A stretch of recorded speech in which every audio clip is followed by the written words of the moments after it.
welcome back. If you've just joined us, you're watching the news at 10 on Channels Television, coming to you live from Lagos. A reminder of our main stories. Supreme Court upholds death sentence handed down to General Overseer of the Lagos-based Christian Praying Assembly, Reverend Chukwuemeka Ezugo. Chief of Army Staff meets with troops of the multinational task force in Baga, urges them to hold ground against insurgents in Borno State. Victims of a bomb explosion in Jimeta, Adamawa State recount ordeal as Governor Jibrilla demands relocation of police station from residential area. An Al-Shabaab militant stormed hotel in central Mogadishu amidst explosions near the facility.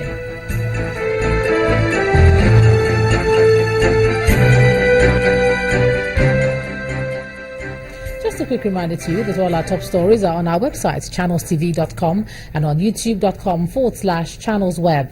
And do visit m.channelstv.com to view us live on your mobile device. You can also download the Channels TV app for Android, iOS and Windows phones from their respective stores. And we urge you to interact with the Eyewitness feature in the Channels TV app. If you have pictures or videos to share with us, tap the app on your device, swipe to reveal the Eyewitness menu and follow the instructions. Airtel, the smartphone network. We can now share with you some of the pictures that were sent into our Eyewitness portal. And let's begin with this one from Minna, the Niger State capital, showing an accident scene. Our Eyewitness reporter says the accident occurred when the bus lost control. Thankfully, there were no casualties. And from Ogun State comes this photo showing people our Eyewitness reporter says are students of a polytechnic protesting the death of their colleague who was shot during a robbery. The next one is from Ado-Ekiti, the Ekiti state capital, and it shows people engaged in a scuffle. Our Eyewitness reporter says the face-off was between a motorist and street urchins who were preventing private vehicles from picking passengers, and he says they constitute a nuisance on the road and the government should do something about them. And here's one from the Badagry area of Lagos State showing men at work during road construction. Our Eyewitness reporter says the work includes construction of roads, drainage, street lights and walkways. He's grateful to the state government and wants no interruption until the work is concluded.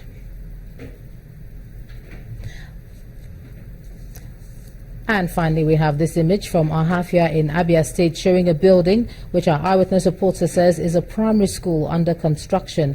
He's appealing to the relevant authorities to ensure it's completed in record time.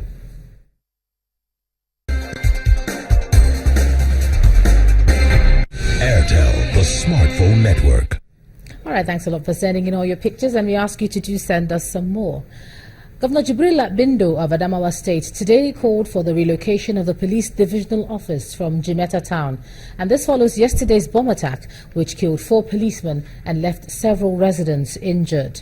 The governor, who was on an assessment tour of the affected area, was accompanied by some members of his cabinet and top public officials.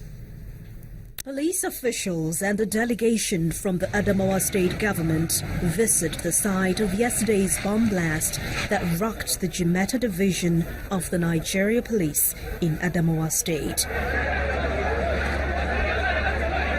Governor Muhammad Jibrilla and some members of his cabinet are here to get a first-hand account of the incident that left 4 officers dead and several others with severe injuries.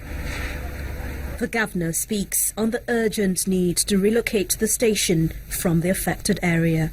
We were in the hospital now, we saw them, and as far as I'm concerned, I'm happy with the situation. So we wait, and then from there we'll know what to do. Chief Medical Officer of the Specialist Hospital, Yola, says 45 persons wounded in the blast were brought to the hospital. You cannot exactly say how many because it's just mutilated bodies everywhere. Very difficult to say how many number are there. You know there are human beings, but you cannot quantify the number. But for what I heard from the police now is about 4 of them died.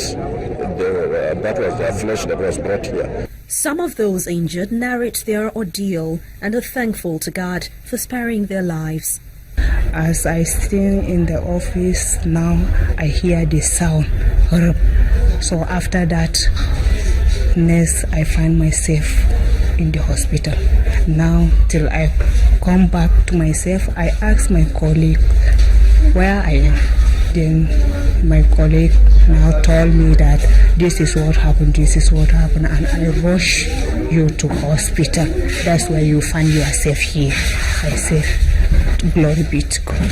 Although police officials assure residents and state authorities that investigation is ongoing on the incident, there seems to be a sense of uncertainty among residents about the level of security in their community. Of course, the issue in that story was an explosion and not a bomb attack. Now, the federal government may be yielding to the call by Nobel laureate Professor Wole Soyinka for it to set up a platform for Nigerians to discuss and proffer solutions to the lingering economic situation here in the country.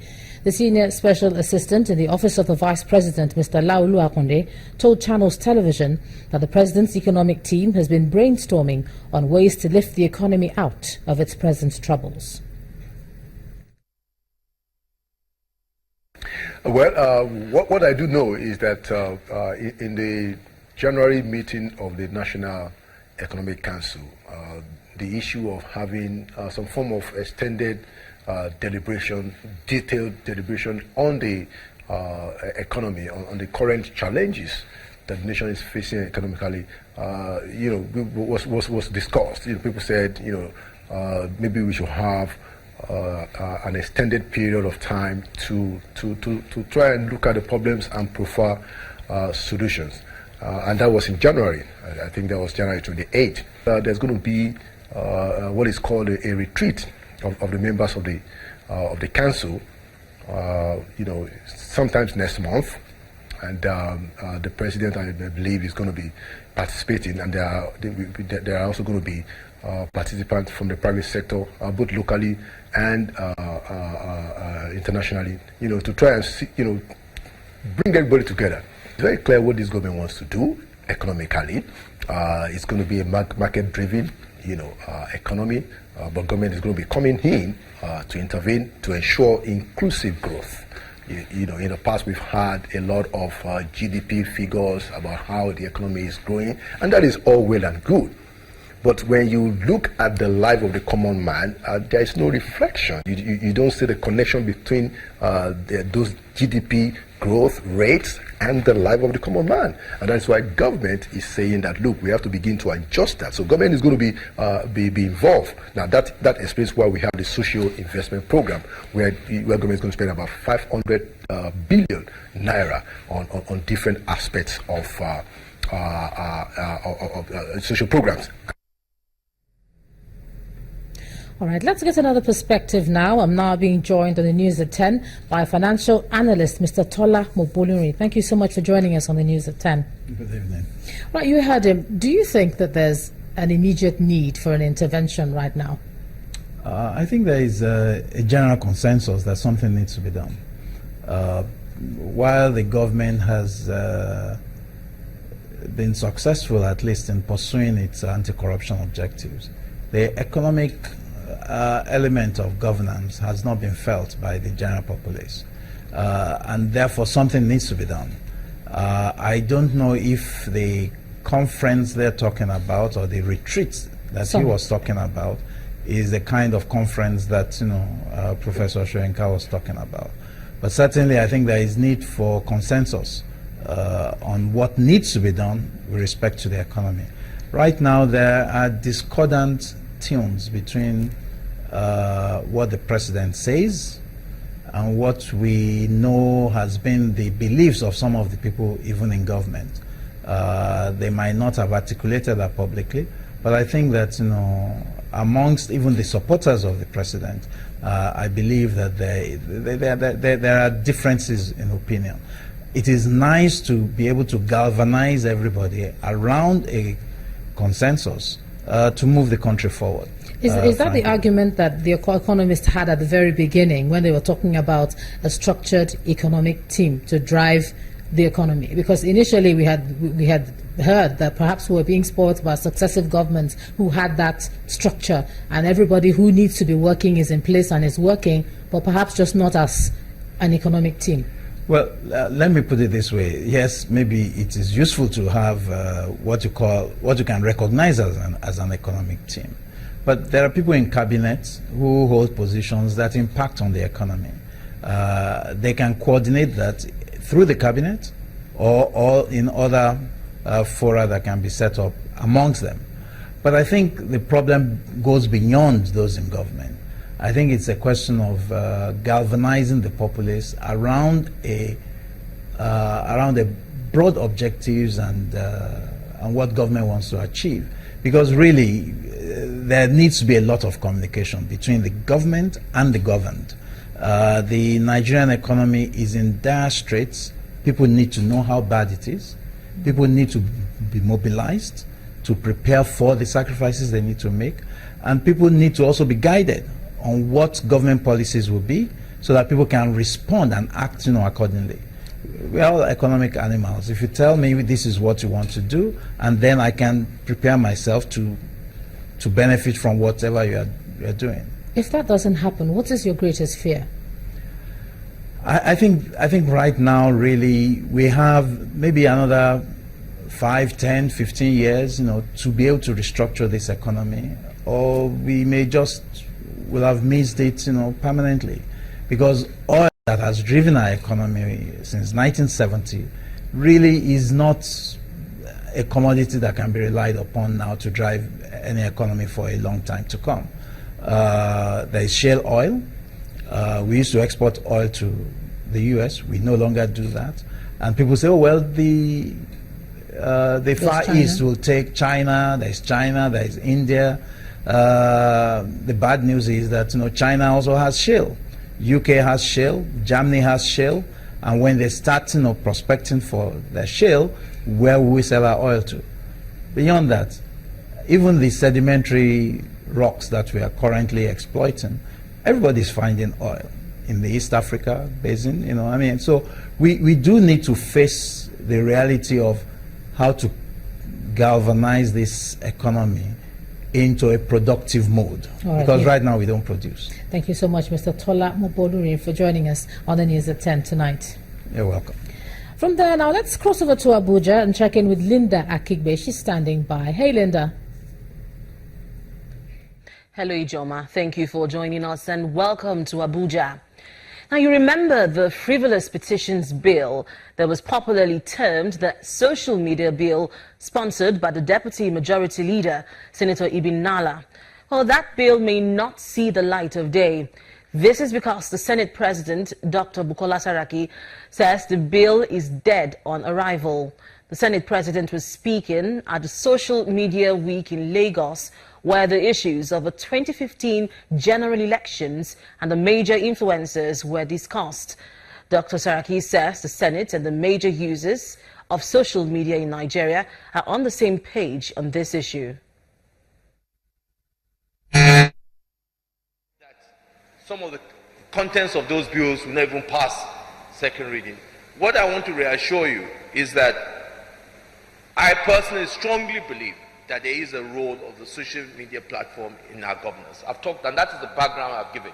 You've helped in the election, you've helped in improving governance, so I don't think there's anybody that in anyone will want to ensure that you don't play that role. Yes, there are, as I say, the sacrifice. There's no perfection. Any group, whether it's a group of politicians, you see good ones and you see bad ones. And I'm sure in the social media, you see those that are responsible and you see those that are irresponsible. But I think what is important for us is always let's focus on the bigger picture. Don't let those other issues distract us.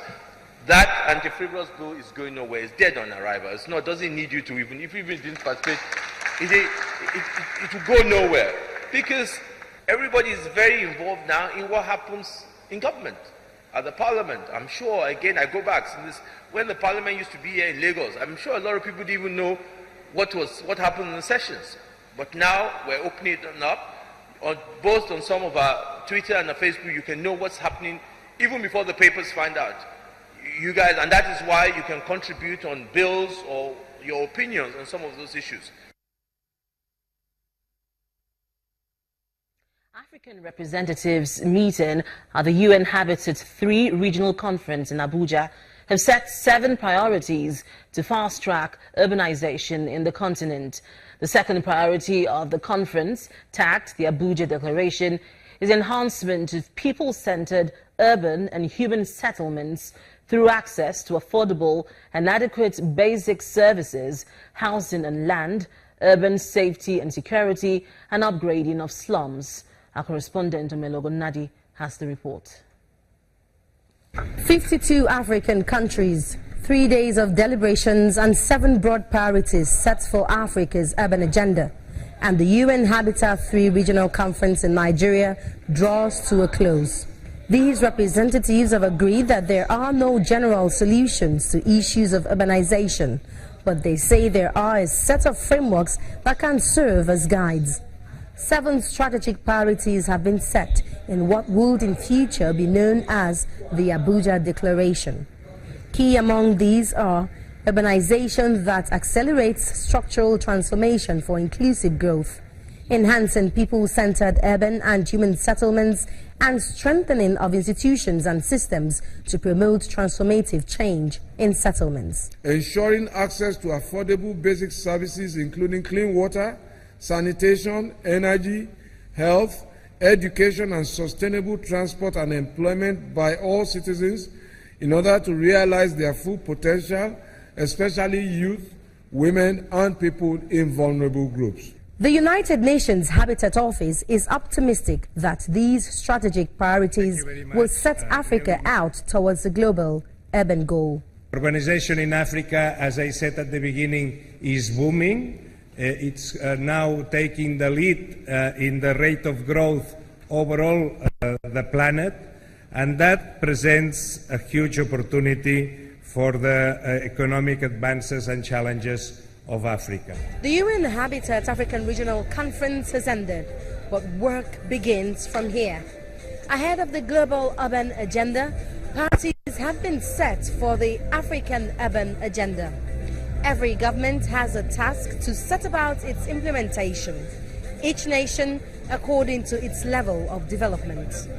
Omelogo Nadi, Channels Television News. The Nigerian Consul General in Johannesburg has dismissed claims by some Nigerians that they are being forced to acquire the 64-page passport against their wish. In the past few weeks, many have alleged that at the point of acquiring new or renewing passports, they have been told that the 32-page document is unavailable. Our South Africa correspondent Betty Dibia reports. 32 or 64-page passport and the freedom to choose. Some people say the choice isn't there, but the authorities disagree. It's under means of official scam. How then would they just come up and say that we have to start applying for 64 pages passports? Okay, most of us have been here for 4 years and we've not even traveled out of South Africa. So why must I have 64 pages passport? That's not true. We have the 32 pages as well as the 64 pages. Whichever you pay for, you collect. Oh, that's not true. In my case, I was told that there was no 32 page, so I had to get a passport for my 3-month-old baby. And when I got there, I was told the only thing available was a 64-page passport, and the 64 pages was limited. So it's either I get it then or she doesn't get a passport. I'm not aware that people are being compelled to take the 64 pages of passport as against 32. Technically, as the Consul General said, nobody is being forced to buy what they do not want to buy. But that's technically. But from our direct experience at the processing point, the official line has been 64-page is available. You can pay and have it. The 32-page is not available, but you can pay and wait. And of course, some Nigerians say they can read between that line. We are Nigerians, we know the game Nigerians, they like playing. So if they want to impose something on you, they will simply say that no, it's not available. They will hold it in order for people to start going for that one. There are also those stuck with a different kind of dilemma. A friend of mine paid for this 32 last 2 months.